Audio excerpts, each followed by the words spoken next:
Good morning students. बच्चों, मैं आपको अम्ल, क्षार और लवण वाला पार्ट पढ़ा रही थी। एसिड, बेस एंड सॉल्ट्स के रिएक्शंस बता रही थी। तो अभी मैंने इससे पहले आपको पीएच स्केल बताया था। ठीक है, पीएच स्केल बताया था। पीएच स्केल में आपको बताया था पीएच स्केल क्या होता है, जिसमें आपको अम्ल की प्रबलता पता चलती है, जिसमें स्केल में 0 से 14 तक के नंबर्स लिखे होते हैं, जिसमें 0 से 14 तक के नंबर लिखे होते हैं।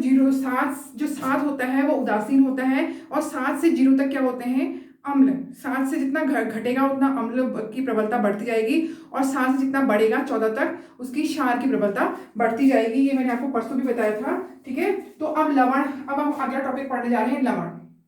ठीक है बच्चों, तो लवण क्या होते हैं? लवण को इंग्लिश में बोलेंगे सॉल्ट्स। सॉल्ट्स क्या होते हैं? ठीक है बच्चों, लवण होते हैं सॉल्ट्स, SALTS, सॉल्ट्स। ठीक है, तो लवणों का पीएच क्या होता है? अभी हमने पढ़ा था पीएच मान, हमने इससे पढ़ा था। तो लवणों का पीएच क्या होगा? तो लवणों का पीएच क्या होता है बच्चों? लवण कैसे बनते हैं, सबसे पहले आपको बताती हूँ। लवण बनते हैं अम्ल और क्षार के उदासीनीकरण अभिक्रिया द्वारा। अम्ल और एसिड और बेस के न्यूट्रलाइजेशन रिएक्शन द्वारा हमें सॉल्ट्स और वाटर मिलते हैं। ठीक है, तो अम्ल और तो हमें लवण प्राप्त होते हैं। तो लवण का पीएच क्या होगा? तो लवण क्या होगा, ये देखो, अम्ल और क्षार की जो आपस में क्रिया होती है, तो ये एक दूसरे के प्रभाव को समाप्त कर देते हैं, खत्म कर देते हैं, और क्या बन जाता है, ये उदासीन हो जाता है, जल और लवण बनता है। तो इसका पीएच मान होता है 7। लवण का पीएच मान होता है 7। ठीक है, अगर प्रबल अम्ल और प्रबल क्षार आपस में क्रिया करेंगे तो उसका पीएच मान क्या होगा? 7 होगा।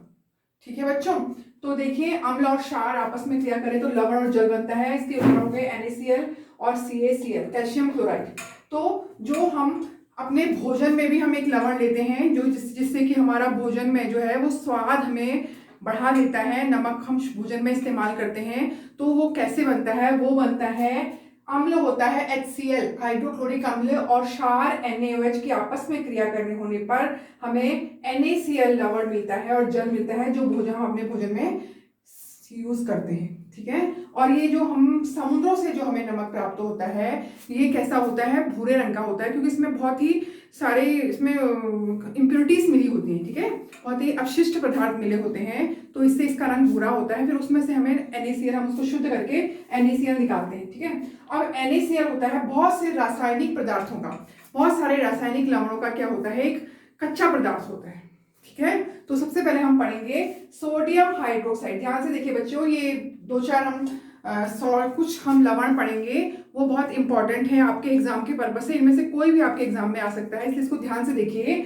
Sodium hydroxide, sodium Na hydroxide OH, तो इसका सूत्र होता है NaOH। Na होता है सोडियम, OH होता है हाइड्रोक्साइड, सोडियम इसको हम कास्टिक सोडा भी बोलते हैं। अब हमें ये कैसे प्राप्त होता है बच्चों? जो साधारण नमक होता है NaCl और जल, इसका जलीय विलयन जो होता है, साधारण नमक का जलीय विलयन होता है, इसको जलीय विलयन को हम क्या करते हैं? इसमें विद्युत धारा प्रभावित करते हैं। इसमें हम विद्युत धारा प्रभावित करते हैं इसमें, तो क्या होता है? हमें NaOH प्राप्त होता है, कैथोड पे हमें NaOH प्राप्त होता है, और एनोड पे हमें क्लोरीन गैस और हाइड्रोजन गैस प्राप्त होती है। कैथोड पे हमें हाइड्रोजन गैस और NaOH प्राप्त होता है, और एनोड पे हमें क्लोरीन प्राप्त होती है। तो अब इनके जो हमें प्राप्त होता है, इनके बहुत यूज होते हैं, बहुत बहुत उपयोग होते हैं। क्लोरीन, अब बच्चों आपने सभी ने सुना होगा क्लोरीन क्या काम आता है। क्लोरीन जो होता है, क्लोरीन जो होता है वो जल की स्वच्छता के लिए, जल की सफाई के लिए काम होता है। जैसे हमारे पानी के टैंक हैं, तो हम उसको साफ करने के लिए उसमें क्लोरीन की गोलियां डाल देते हैं। और स्विमिंग पूल्स होते हैं, स्विमिंग पूल्स की सफाई के लिए भी हम उसमें क्या डाल देते हैं? क्लोरीन डालते हैं सफाई के लिए, पानी की स्वच्छता के लिए हम क्लोरीन का इस्तेमाल करते हैं।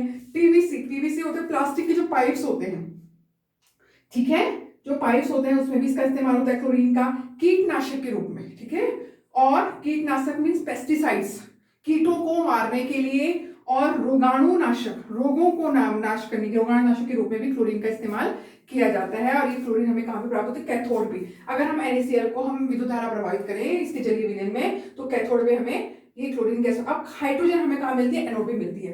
एनोड पे मिलती है, इसकी किस काम आती है? हाइड्रोजन खाद बनाने के काम आती है। अमोनिया खाद जो होती है उसमें इसका हाइड्रोजन गैस का इस्तेमाल होता है, ईंधन के रूप में भी हाइड्रोजन गैस इस्तेमाल होती है। ठीक है बच्चों, अब जो हमें सोडियम हाइड्रोक्साइड हमें प्राप्त होता है, जो ये सोडियम हाइड्रोक्साइड है, ये इसका काम होता है धातुओं में से ग्रीस हटाने का काम आता है। ठीक है, हटाने के काम आता है, किसमें से, धातुओं के में से ग्रीस हटाने के काम आता है, तथा हमारे साबुन और अपमार्जक, सोप और डिटर्जेंट में भी इसका यूज होता है NaOH का, और ठीक है, कृत्रिम फाइबर बनाने में भी इसका यूज होता है, और कागज इंडस्ट्री में इसका यूज होता है। ठीक है, मैंने सब लिख दिया ब्लैक बोर्ड में, आप इसको नोट कर लेना। और दूसरा हम पढ़ेंगे विरंजन चूर्ण। दूसरा सॉल्ट हम पढ़ेंगे विरंजन चूर्ण। विरंजन चूर्ण आपने, इसका रासायनिक नाम होता है कैल्शियम ऑक्साक्लोराइड। ठीक है, इसको फॉर्मूला होता है CaOCl2, इसको हम कैल्शियम ऑक्साइड, इसको ब्लीचिंग पाउडर भी बोलते हैं। ठीक है बच्चों, इसको ब्लीचिंग पाउडर भी बोलते हैं। और ये हमें कैसे प्राप्त होता है, चूने के पानी, चूने का पानी में से हम क्या करते हैं, चूने का पानी होता है CaOH2, इसको चूने का पानी भी बोलते हैं और बुझा हुआ चूना भी बोलते हैं। ठीक है, इसमें से ये मैंने आपको पहले भी बताया था, पहले वाले चैप्टर में, बुझा हुआ चूना क्या होता है, और बिना बुझा चूना ये होता है बुझा हुआ चूना, इसको लाइम वाटर भी बोलते हैं इंग्लिश में। और ये होता है कैल्शियम हाइड्रोक्साइड। चूने के पानी में से अगर हम क्लोरीन गैस प्रभावित करेंगे इसके ऊपर से, तो हमें क्या प्राप्त होता है, कैल्शियम ऑक्साक्लोराइड प्राप्त होता है, और हमें जल प्राप्त होता है। ठीक है, कैल्शियम हाइड्रोक्साइड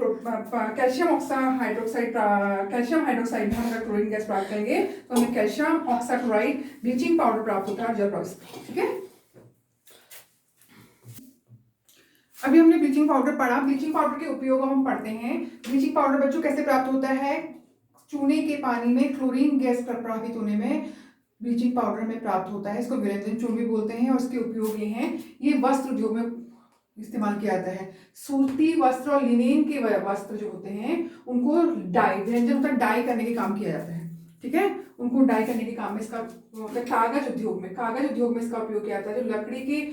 जो लकड़ी का जो पल्प होता है, लकड़ी का जो भूसा होता है, उसको रंग करने के काम किया जाता है, उससे पेपर बनाया जाता है, और उससे कागज उद्योग में इसका उपयोग। पीने के पानी को साफ करने के लिए ब्लीचिंग पाउडर डाला जाता है।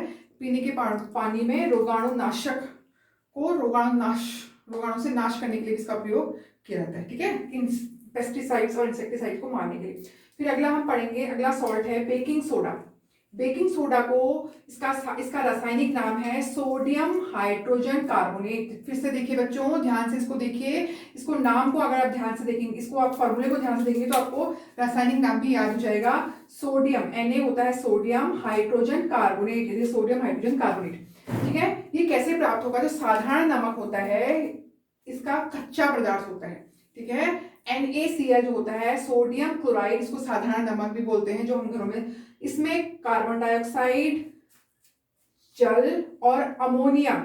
ठीक है, साधारण नमक, कार्बन डाइऑक्साइड, जल और अमोनिया की आपस में क्रिया होने पर हमें क्या प्राप्त होता है, अमोनियम क्लोराइड और NaHCO3 बेकिंग सोडा प्राप्त होता है। ठीक है, ये होता है बेकिंग सोडा। ठीक है, बेकिंग सोडा। और ये होता है अमोनियम क्लोराइड, ये होता है अमोनिया, ये होता है अमोनियम क्लोराइड, अमोनियम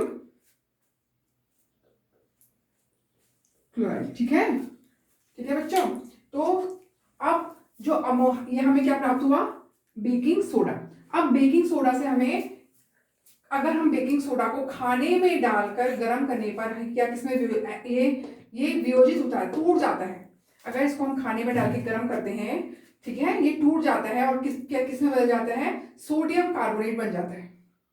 ठीक है बच्चों, इसके क्या बन जाता है, सोडियम कार्बोनेट बनता है, जल बनता है, और ये कार्बन डाइऑक्साइड गैस में से निकलती है। कार्बन डाइऑक्साइड गैस जो है ये बहुत इंपॉर्टेंट है हमारी केक इंडस्ट्री में, पिज्जा वगैरह में। ठीक है, ये कार्बन डाइऑक्साइड गैस बहुत इंपॉर्टेंट है। अब देखिए इसके उपयोग क्या क्या होते हैं। बेकिंग पाउडर बनाने में इसका उपयोग होता है। जो हमारा बेकिंग सोडा है, बेकिंग सोडा से क्या प्राप्त होता है, हमें बेकिंग सोडा अलग है, बेकिंग पाउडर अलग होता है बच्चों। बेकिंग पाउडर क्या काम आता है, ये हमारे जो पकौड़े होते हैं, हमारे ये जो हम खाने की वजह से, ये क्रिस्पी बनाते हैं हमको। ठीक है, कोई भी जो हमारे उनको क्रिस्पी बनाता है, कुरकुरे बनाता है, तो बेकिंग पाउडर बनाने में जो होता है बेकिंग सोडा काम आता है। कैसे बनता है, बेकिंग सोडा प्लस टार्ट्रिक अम्ल हम इसमें मिला देते हैं, तो हमें बेकिंग पाउडर प्राप्त होता है। ठीक है, बेकिंग पाउडर सब जानते हैं, खाने वाला सोडा जो होता है। अगला है एंटासिड। एंटासिड होता है एक दवा होती है, ये एंटासिड जो का एक संगठन होता है। कौन, बेकिंग सोडा। ठीक है, एंटासिड जो होता है, जब हमें एसिडिटी हो जाती है तो हम इनो लेते हैं, इनो लेते हैं तो इनो क्या होता है, इनो ठीक है, इनो से हमारे पेट में जब एसिडिटी ज़्यादा होती है तो हम इनो लेते हैं, तो इनो में क्या होती है, इनो में भी कार्बन डाइऑक्साइड गैस होती है, ठीक है। और ये एंटासिड भी अम्ल जो होता है, जो अम्ल, ये क्षार होता है जो अम्ल के प्रभाव को खत्म कर देता है। जब हम तीसरा है अग्निशामन के में इसका प्रयोग होता है। अग्निशामन क्या होता है, आग बुझाने के काम आता है। जो आग बुझाने के सिलेंडर्स होते हैं उसमें आग बुझाने में बच्चों आपको अच्छे से पता होगा, आग जलाने के लिए कौन सी गैस प्रयुक्त होती है, ऑक्सीजन, और आग बुझाने के लिए कौन सी गैस प्रयुक्त होती है, कार्बन डाइऑक्साइड, ठीक है। तो अग्निशामन यंत्रों में जो होता है उसमें कार्बन डाइऑक्साइड गैस, ये देखिए कार्बन डाइऑक्साइड गैस भरी जाती है, जो हमें ये बेकिंग सोडा होता है, बेकिंग सोडा अग्निशामन में उपयोग होता है, क्योंकि इससे हमें क्या मिलती है, कार्बन डाइऑक्साइड गैस मिलती है, ठीक है। फिर अगला है हमारा धोने का सोडा। धोने का सोडा होता है वॉशिंग सोडा, इसका फॉर्मूला होता है Na2CO3 10H2O। अभी हमने पिछली अभिक्रिया में हमने पढ़ा, जब बेकिंग सोडा को हम गर्म करते हैं तो हमें सोडियम कार्बोनेट, हाइजल और कार्बन डाइऑक्साइड मिलता है। इसी सोडियम कार्बोनेट का जब हम क्रिस्टलीकरण करते हैं, तो जब इसी सोडियम कार्बोनेट का हम क्रिस्टलीकरण करते हैं तो हमें ये मिलता है Na2CO3 10H2O, ठीक है। इसी को हम लेंगे सोडियम, ये वाली लाइन, ये जो होगा बेकिंग सोडा को जो हम गर्म करते हैं खाने में, तो इसको हमें क्या मिलता है, सोडियम कार्बोनेट मिलता है। और इस सोडियम कार्बोनेट को जब हम जल के, ये 10 अणु जल के इसके साथ इसकी क्रिया करवाते हैं, 10 अणु जल के साथ इसका क्रिस्टलीकरण होता है। क्रिस्टलीकरण का मतलब है इसको आर्द्र बनाया जाता है, आर्द्रता बनाने के लिए तो हमें सोडियम कार्बोनेट प्राप्त होता है। अभी हम पढ़ रहे थे वॉशिंग सोडा, धोने के सोडे के बारे में। धोने का सोडा, तो धोने के सोडे के उपयोग आपको बताती हूँ। ये कांच, साबुन, एक कागज उद्योग में इसका उपयोग होता है धोने का सोडे का, और साफ सफाई के काम आता है, घरों की और हमारे कपड़ों की साफ सफाई के काम आता है। जल को की कठोरता, सबसे इंपॉर्टेंट यूज है इसका, जल की कठोरता होता है, जो कठोर जल होता है उसकी कठोरता हटाने के लिए भी इसका उपयोग किया जाता है। ये कठोर जल को मृदु जल में बदलने के लिए इसका प्रयोग किया जाता है। बोरेक्स जैसे सोडियम यौगिक बनाने में इसका उपयोग किया जाता है, किसका, धोने के सोडे का उपयोग। बोरेक्स का फॉर्मूला आप लिख सकते हैं, ये देखिए मैंने लिख रखा है, इसको आप नोट कर सकते हैं। फिर है अगला जिप्सम, ठीक है बच्चों। जिप्सम क्या होता है, जिप्सम एक कैल्शियम का सॉल्ट होता है, ठीक है, कैल्शियम सॉल्ट होता है ये। इसका फॉर्मूला होता है कैल्शियम सल्फेट, और इसमें जो जल होता है क्रिस्टलीय रूप में होता है, 2 अणु जल के होते हैं इसमें क्रिस्टलीय रूप में, तो इसको बोलते हैं कैल्शियम सल्फेट 2H2O, ठीक है। तो जिप्सम को, ठीक है, तो जिप्सम जो होता है इसको अगर हम ये किस काम आता है, जिप्सम आता है सीमेंट इंडस्ट्री में इसका काम आता है, ठीक है, सीमेंट में इसका काम आता है, ठीक है। और जिप्सम को अगर हम 100 डिग्री सेंटीग्रेड में गर्म करते हैं, ठीक है, 100 डिग्री सेंटीग्रेड या 373 केल्विन में बोलेंगे 373, और इसको डिग्री में बोलेंगे 100 डिग्री सेंटीग्रेड पे इसको गर्म करते हैं, तो हमें क्या प्राप्त होता है, हमें प्लास्टर ऑफ पेरिस प्राप्त होता है बच्चों। तो हमें क्या प्राप्त होता है, प्लास्टर ऑफ पेरिस का फॉर्मूला होता है, सेम फॉर्मूला होता है कैल्शियम सल्फेट, लेकिन इसमें जिप्सम में 2 अणु जल के होते हैं और इसमें आधा अणु जल का होता है। इसको हेमी हाइड्रेट बोलते हैं, कैल्शियम सल्फेट हेमी हाइड्रेट भी बोलते हैं इसको, ठीक है। इसमें आधा अणु जल का होता है।